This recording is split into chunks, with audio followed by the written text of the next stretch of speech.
Alhamdulillah, Alhamdulillahirabbil alamin, wassalatu wassalamu ala asyrofil anbiya'i wal mursalin wa ala alihi wa sahbihi ajmain.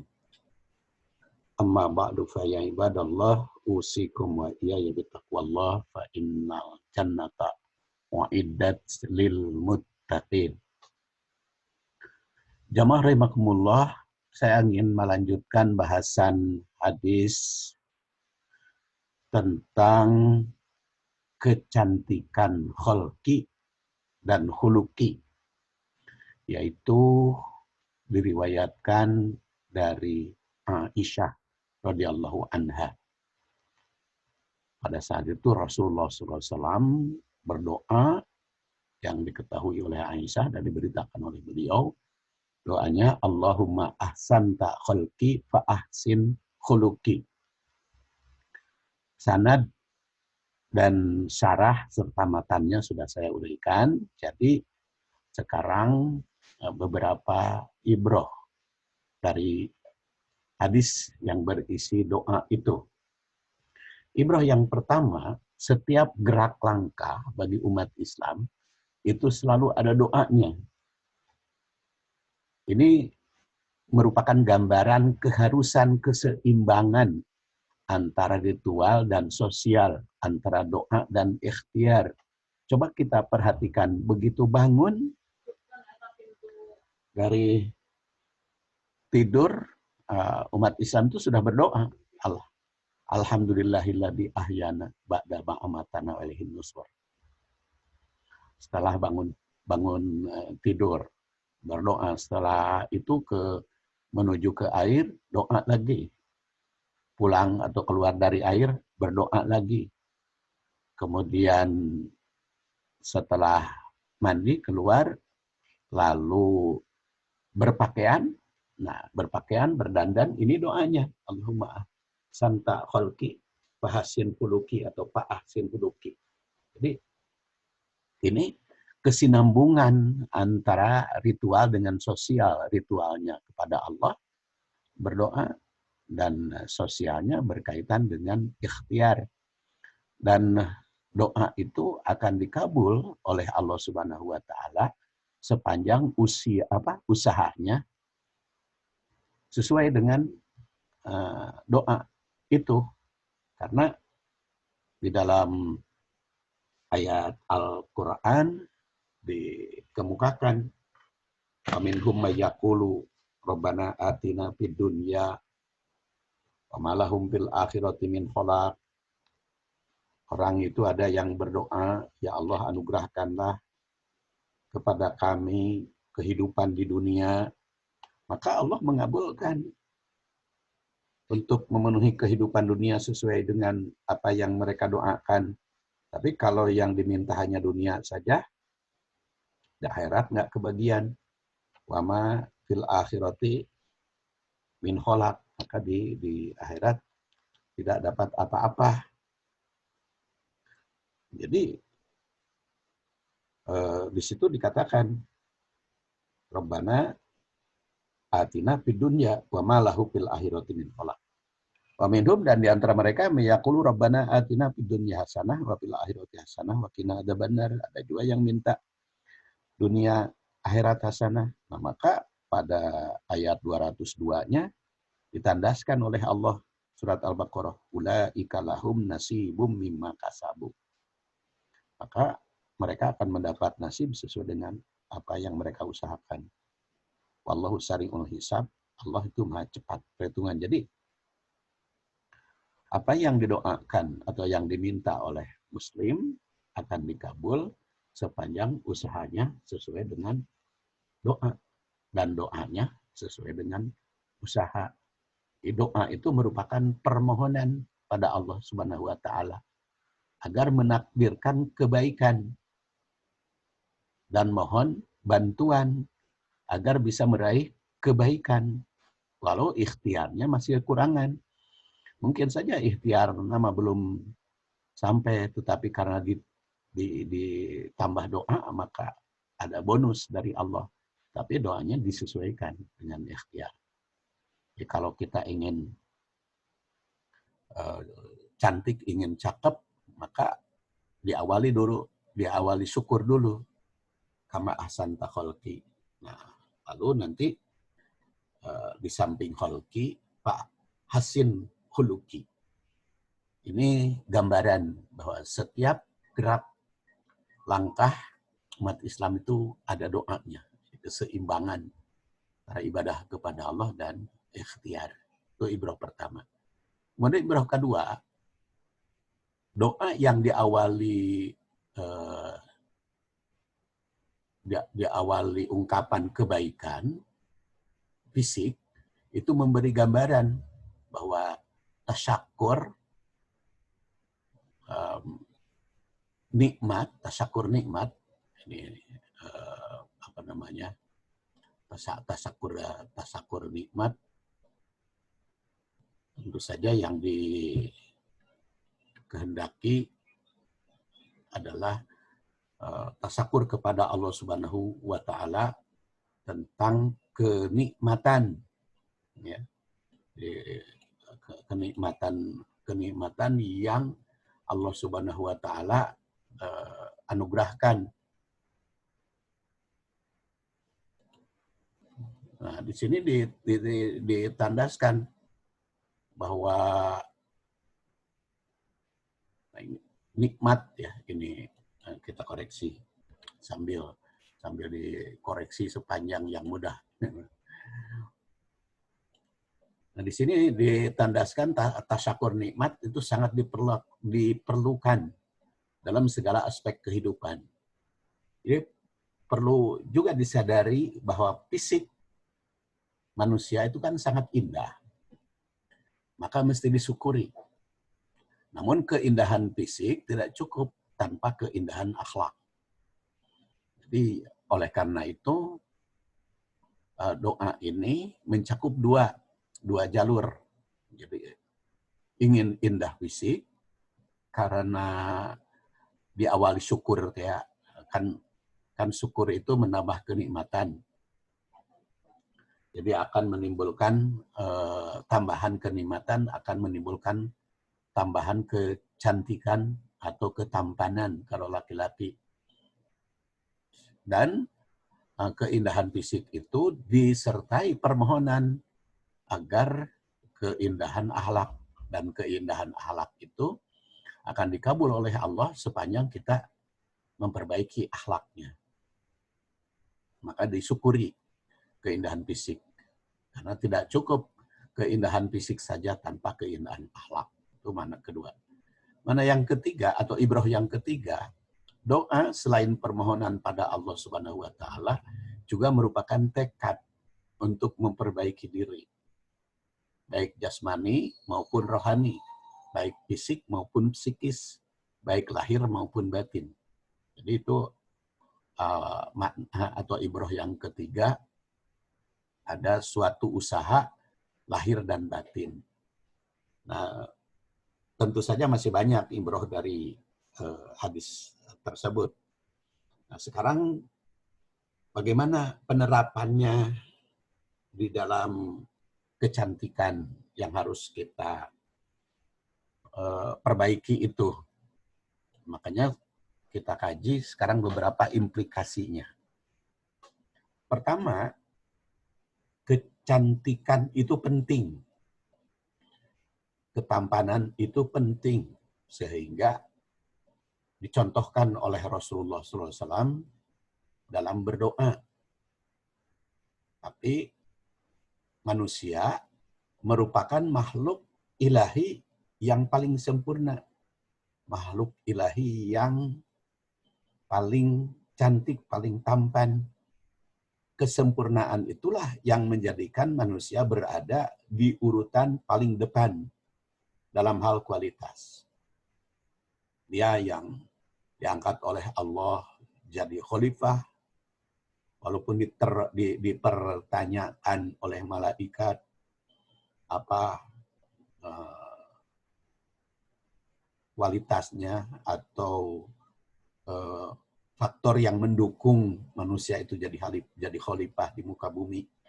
Maka oleh Allah sudah digambarkan dengan Nabi Adam Jadi tidak langsung dijawab oleh Allah alasannya mengapa Adam diangkat jadi khalifah di muka bumi yang berada di paling tinggi derajatnya di samping makhluk lain. Tapi dibuktikannya dengan diberi didikan kepada Adam dan malaikat.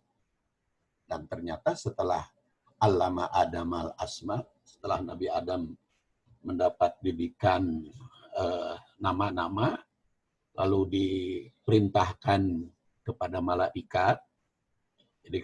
Jadi pada hakikatnya peristiwa Adam dan malaikat itu kan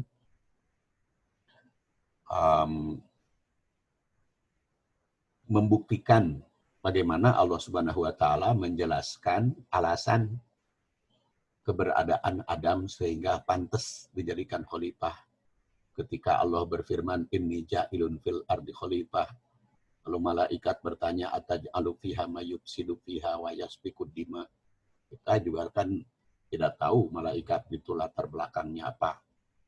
Ini saya jelaskan pada tafsir surat Al-Baqarah ayat 30 sampai 38 dalam Percikan Mutiara Al-Quran. Itu jilid 1 ya. Buku yang saya susun namanya Percikan Mutiara Al-Quran. Ya mungkin kita dalam kesempatan lain akan saya bahas Percikan Mutiara Al-Quran itu dari surat Al-Fatihah dihancak. Jadi cukup banyak ini program YouTube itu ya bahasannya. Nah, jadi itu dibuktikan oleh Allah ternyata keberadaan Adam itu pantas menjadi khalifah. Itu dengan cara diberikan penjelasan, diberikan keterangan, dan Adam mampu menjelaskan nama yang telah diajarkan itu melebihi malaikat. Ini makanya perlu disyukuri kepada Allah Subhanahu wa taala. Manusia itu dijadikan oleh Allah sebagai ukuran yang paling depan dalam kualitas, baik jasmani maupun rohani, baik fisik maupun psikis. Manusia mempunyai akal dan pikiran untuk melakukan banyak aktivitas.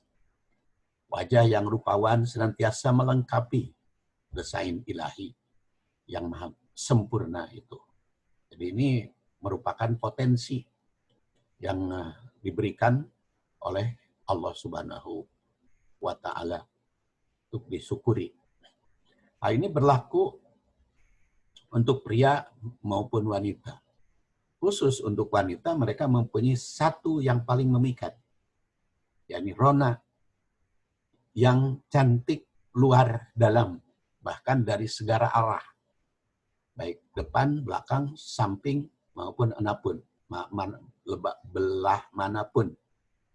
Seperti hadis yang pernah saya kutip, innal mar'ata tuqbilu fi surati syaiton wa tudbiru fi surati syaiton fa idza absara ahadukum imra'atan falyati ahlahu fa inna dzalika yarud ma fi nafsihi. Ini saya kutip ketika membahas hadis tentang istri ideal, ayun nisa khair. Bagaimana keindahannya, dan ini memang kelebihan ya, kelebihan dan keunggulan wanita. Jadi antara pria dengan wanita itu kan mempunyai kelebihan masing-masing. Kalau pria dikemukakan kelebihannya adalah dalam eksis kepemimpinan, itu kelebihannya, dan mampu mencari nafkah secara bebas asalkan dengan cara yang halal. Tapi kalau wanita, kelebihannya dalam penampilan, seperti di dalam hadis ini, yaitu harus diakui kelebihannya. Jadi seorang laki-laki harus mengakui kelebihan wanita dalam hal penampilan, dan seorang istri juga harus mengakui kelebihan pria dalam hal kepemimpinan. Dan saling mengakui kelebihan itu akan menjalin keharmonisan. Saling mengakui kelemahan juga akan menjalin keromantisan, ya, saling mendukung. Nah, dalam hadis ini tersirat bahwa kecantikan perempuan itu memiliki potensi untuk menggoda kaum pria, dan ini harus diakui oleh semua pihak bahwa perempuan itu punya potensi untuk menggoda pria, maka harus dimanfaatkan secara halal, jangan digunakan dengan cara tidak halal. Nah, istri yang baik menggunakan potensi tersebut hanya untuk mempesonakan suaminya.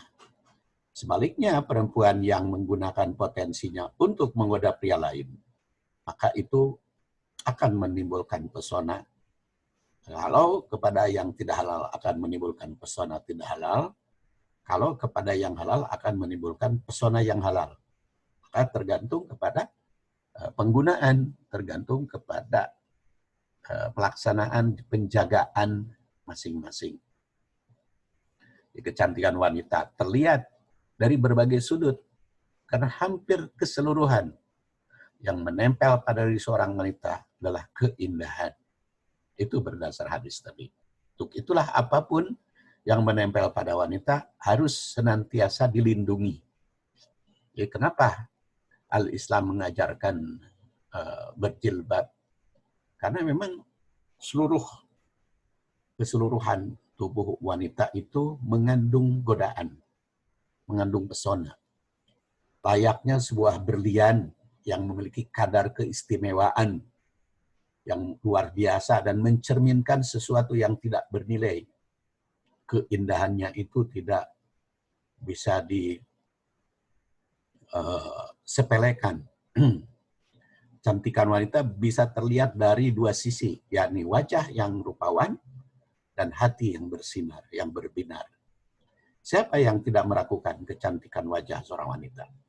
Bahkan seorang Nabi Sulaiman saja terpikat akan kecantikan yang terpancar dari seorang Ratu Bilqis. Dan kalau Nabi Sulaiman itu bukan seorang nabi, itu bisa mudah. Tapi karena seorang nabi, maka justru Ratu Bilqis tertarik oleh kepemimpinan Sulaiman. Nah, wajah yang begitu indah tersebut merupakan anugerah dari Allah untuk hambanya yang tidak dapat dibandingkan dengan apapun. Namun satu yang lebih istimewa dari seorang wanita, yaitu membuat wanita tersebut memiliki kemuliaan dalam kecantikan.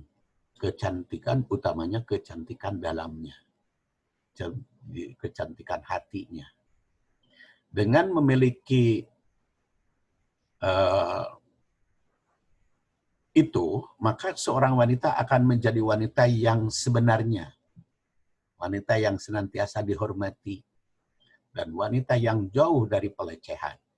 Jadi kalau kecantikannya dijaga, kalau keindahan wajahnya dipelihara, maka dia akan semakin berwibawa. Sebaliknya kalau tidak dijaga, maka akan mudah dilecehkan oleh kaum pria.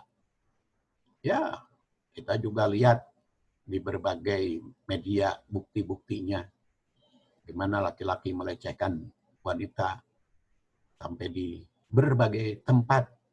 Ini karena kurang terpeliharanya, kurang dijaganya, kurang proteksinya. Jadi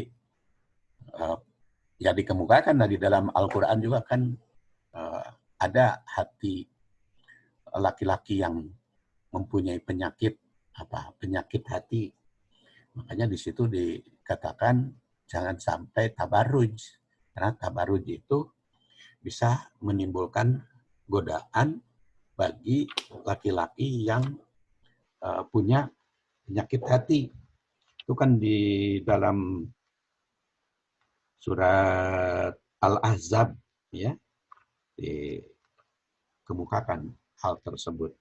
Jangan sampai orang atau laki-laki yang punya penyakit ya di dalam hatinya terlalu tergiur, karena terlalu tergiur sehingga dia berani untuk pelecehan.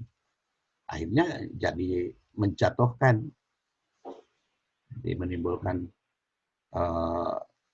di dalam surat Al-Ahzab ayat 32 itu kan dikatakan fala takhda'na bil qaul fayatma alladzi fi qalbihi maradun wa qulna qaulan ma'rufa.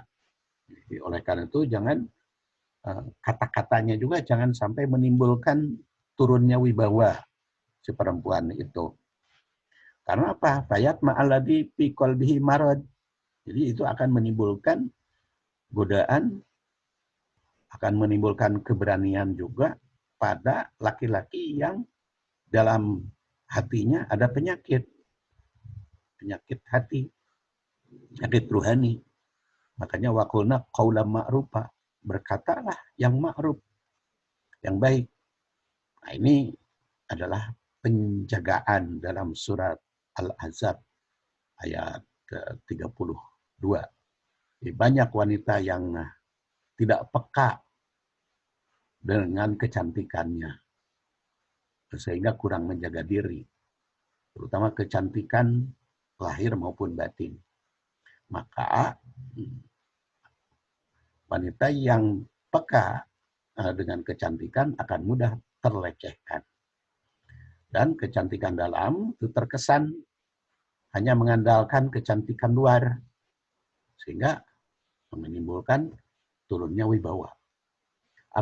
Apabila wanita hanya mengandalkan kecantikan dari luar, begitupun dengan pria yang hanya melihat wanita yang dari luarnya, hampir dipastikan mereka hanya akan mendapatkan sesuatu yang semu, tidak sebenarnya. Hanya terpancar di bagian dalamlah yang akan memberikan sinar. Dan itulah akan bersifat alami. Jadi tidak terukur oleh waktu dan keadaan. Itulah salah satu hikmah Rasul mengajari istri tercintanya, yaitu Aisyah, agar tetap cantik bukan hanya lahiriah, bukan hanya kholqi, tapi juga cantik budi pekerti. Sehingga ajaran doanya, Allahumma ahsanta kholqi fa ahsin huluki, atau Allahumma kama ahsanta kholqi fa hassin huluki. Itu ibrah yang pertama. Kemudian ibrah yang kedua, menjaga kecantikan itu untuk kemuliaan. Jadi kecantikan itu berkaitan dengan kemuliaan. Ini kita perhatikan kembali hadis yang sudah kita bahas pada kajian sebelumnya, yaitu ketika Rasul ditanya, kata Abu Hurairah, ayun nisa khair. Maka Rasul menjawab, alladzi tasurruhu idza nadara. Nah, ini yang mempesonakan ketika melihat. Jadi watuti'uhu idza nadara, tasurruhu idza nadara, watuti'uhu idza amara, wa tuhalifu fi nafsiha wa maliha bima yakrahu. Jadi sini kan idealnya wanita itu pertama dalam penampilan itu menyenangkan. Kemudian mempesonakan suami. Setia. Dan yang ketiga, tidak pernah menyalahi. Keempat, tidak berucap, bersikap yang dibenci. Nah, dengan demikian, kecantikan yang mengangkat derajat wanita berdasar hadis ini bukan hanya dalam penampilan lahiriah, tapi juga dalam akhlak. Apalah artinya berparas cantik kalau sehari-harinya berbuat dan berucap yang tidak disenangi? Kan tidak ada kecantikan lagi itu. Jadi dengan menjaga kecantikan, maka akan semakin mulia si wanita tersebut. Oleh karena itu, wanita mempercantik diri, bersolek, berindah, latar belakangnya untuk menjaga kemuliaan wanita, untuk menjaga derajat, dan untuk menjaga diri agar orang-orang yang punya penyakit hati itu tidak berani bertindak sewenang-wenang. Jadi itu pertama adalah untuk menjaga kemuliaan. Kemudian manfaatnya bagi kehidupan, kecantikan itu jelas di sini khairu faidah istafadhal muslim ba'dal islam imro'ah jamilah. Jadi berdasar hadis ini ada imro'ah jamilah, cantik. Itu mempunyai peranan penting dalam kehidupan keluarga muslim selain menjalankan syariah. Kecantikan istri sebagaimana disebut dalam hadis ini merupakan faktor yang mempengaruhi kemampuan suami dalam menahan godaan. Dan itu juga merupakan kebanggaan dalam kehidupan bersuami istri. Jadi manfaat dalam kehidupan. Kan seorang suami kalau tampil di depan rekan kerjanya, di depan saudaranya, di depan keluarganya, dengan istrinya cantik, maka itu naik wibawa suami. Jadi bukan hanya istrinya saja yang naik derajatnya. Jadi manfaat bagi kehidupan, penampilannya. Kemudian menyenangkan. Lalu juga ketaatannya dan pandai menjaga diri. Menjaga harta suami. Itu manfaat. Kemudian kecantikan budi pekerti itu sebagai penenang dunia. Gitu. Pesona batin, kecantikan dari dalam, inner beauty, yang tentu saja mempengaruhi kecantikan luar. Nah, manusia secara fisik, siapapun semakin tua semakin berubah kan. Kecantikan fisik itu tidak akan utuh. Oleh karena itu, jika fisik telah berubah, maka kecantikan hati yang terpelihara. Karena itu sangat bermanfaat. Nah, kecantikan hati akan berpengaruh besar pada penampilan seseorang. Bagaimanapun cantiknya seseorang akan tetap tampak jelek bila hatinya murung, bermuka muram. Hati yang bahagia, perasaan yang tawakal, penuh tasyakur dan sabar, itu akan berpengaruh pada raut muka, raut wajah. Jadi kaitan dengan dunia, cantikan akhlak. Nah, akhlak istri menjadi pendukung utama dalam kesenangan dunia. Karena ad-dunya mata'un. Dunia ini sebagai tempat penuh kesenangan. Dan sebaik-baik kesenangan adalah al-mar'atus sholihah. Dan mar'atus sholihah itu jamilah lahir batin.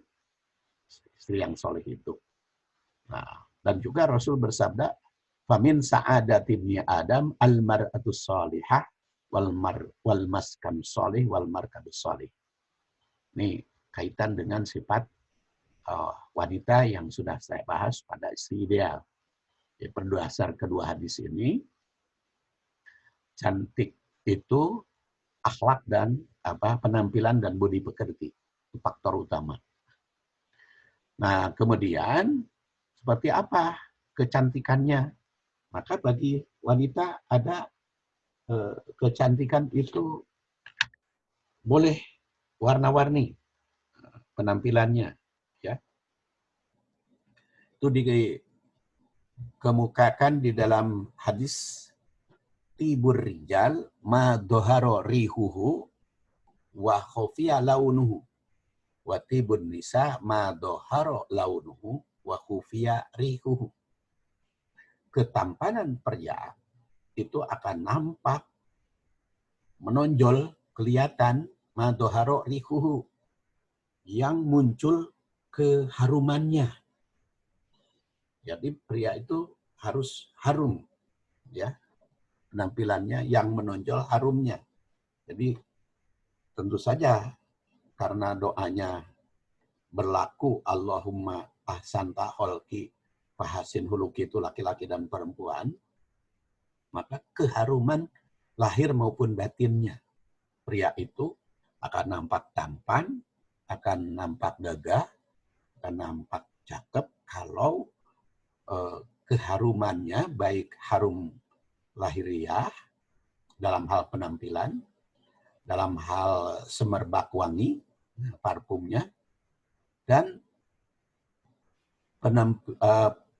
dalam hal penampilan batiniah. Maksud penampilan batiniah itu di dalam kejiwaannya, kewibawaannya. Ya, dua, jasmani maupun rohani. Tapi di situ wanginya yang menonjol, bukan warna-warninya. Kalau laki-laki, makanya laki-laki itu tidak akan berpengaruh kewibawaan dengan perhiasan yang gemerlap. Bahkan laki-laki itu bisa menggunakan jas saja, 1-2 jas berulang kali dipakai, nggak jadi masalah kan. Beda kalau perempuan. Kalau perempuan mah, kalau pakaiannya tidak ganti-ganti, itu jadi persoalan. Tapi kalau laki-laki pakaiannya tidak ganti-ganti, nggak masalah. Karena yang harus muncul itu rihnya atau semerbak harumnya. Wa khufiya launuhu, dan warna-warninya itu tersembunyi, jadi tidak perlu menonjol laki-laki itu. Jadi tidak perlu pakai perhiasan yang indah, jam tangan yang mahal dan sebagainya. Jadi tidak berpengaruh itu ya. Watibun nisa beda dengan kecantikan wanita. Itu ma doharo launuhu, yang nampak warna-warninya. Makanya perhiasan wanita itu cukup banyak. Ada anting, ada kalung, ada apa lagi, gengge. Ya. Wajahnya saja kan berapa lapis itu. Ada mulai foundation dasar, terus apa lagi, sampai blush on, bibirnya aja sampai 4 macam kan. Bibir itu ada lip gloss, lip balm, lipstick, dan lain-lain. Nggak hafal itu. Pokoknya banyak. Karena madoharo launuhu, yang nampak itu warna-warni. Terus ada mata saja kan, ada bulu mata, ada shadow, ada apa, segala macam. Itu memang keindahan wanita di situ. Doharo launuhu. Wa khofiya rihuhu, sedangkan harumnya itu tersembunyi. Jadi, jangan semerbak wanita itu parfumnya. Jangan sampai wanita melihat kaum prianya terpikat oleh parfumnya. Nah, itu jadi nambah dosa nanti. Jadi wanita harus menggunakan parfum itu hanya untuk mencegah bau badan. Kalau bau badan mah laki-laki maupun perempuan kan tidak boleh. Jadi untuk mencegah bau badan, bukan untuk menimbulkan wewangian. Kalau laki-laki bukan hanya mencegah bau badan, tapi juga wewangian. Makanya kan Rasulullah pernah menegur ada seorang wanita berpapasan dengan Rasul, tercium oleh Rasulullah keharumannya. Rasul bertanya, mau kemana? Si perempuan mau ke masjid, oleh Rasul ditegur kan. Pulang dulu, ganti, cuci itu, mandi itu. Jangan semerbak seperti itu. Jadi, jangan sampai menimbulkan bangkitnya birahi lawan jenis, sehingga disuruh mandi dulu. Sedangkan kaum pria kan justru diperintah untuk wewangian kalau mau pergi ke masjid. Tapi kalau perempuan malah justru diperintah untuk mandi dulu. Makanya di sini beda antara perempuan dengan laki-laki. Baik, saya tutup dulu ya. Insya Allah bersambung ke bagian C. Subhanakallahumma wa bihamdik, asyhadu an la ilaha illa anta, astagfiruka wa atubu ilaik. Assalamualaikum warahmatullahi wabarakatuh.